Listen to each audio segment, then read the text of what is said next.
Well, nagkakagulo nga ngayon ang mga netizen dahil mukhang nadamay pa ang pangalan ni Jake Ejercito kahit wala naman siya sa circle ng problema nila Andy Eigenman at ng kanyang partner na si Philmar. Hindi naman kasi lingid sa kaalaman ng marami na may anak si Andy at si Jake at ito ay si Ellie. Kaya naman ilang mga netizen na ngayon ay nagsasabi na baka daw si Jake at si Andy talagang itinadhana. Ito'y matapos nga na aminin ni Philmar na hiwalay na sila ni Andy Eigenman. Ganun pa man makikita na tila nakikipaglaban pa si Andy. Pero ayon sa kwento ni Andy, nagme-message siya sa babae, hindi ito nagre-reply.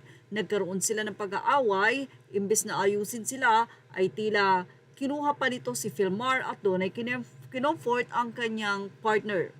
At narito nga usap-usapan sa social media ang tila pagkakadawit nga ni Jake na sinasabi ng mga netizen na it's time for Jake and Andy Eigenman na matuloy nga daw ang naudlot na love story.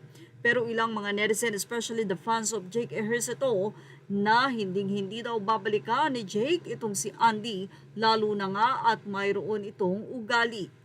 Well, mukhang nag-react nga dito si Jake Ejercito at narito ang kanyang naging reaksyon. Ang tanong, about nga ba sa hiwalayang Andy at Philmar ang post na ito ni Jake? Say ni Jake Ejercito, wala akong feelings about it. Samantala ilang mga netizen naman sa anonymous commentator ng Fashion Police ang sinabing, if ever you're in my arms again this time, I'll love you much better, ha ha ha. Kikiligin ako pag nagkabalikan sila. Say naman ng isa, parang malabo, magulo lagi ang buhay ni girl, tapos lagi pa ring dirty laundry.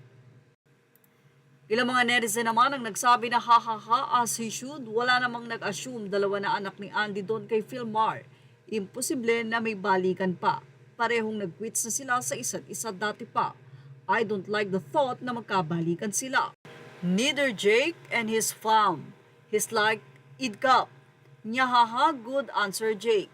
Say ng ilan, wala namang nagtatanong kung may feelings ka about it lol. Syunga na lang si Jake kung babalikan pa niya si Andy. Siya na nga ang nagsabi na pa-victim si Andy noon at kung ano-anong pinapalabas na kwento. Kung di na naman sila mag-work out, another drama na naman ni Andy. Baka sila ang tinadhana kasi until now, single pa si Jake, lol. But I think Jake deserves someone much better. Opinion ko lang naman. Well, yan ang ating showbiz love update. Thank you for watching. Images are all credit to the rightful owners. Please like, share, and subscribe.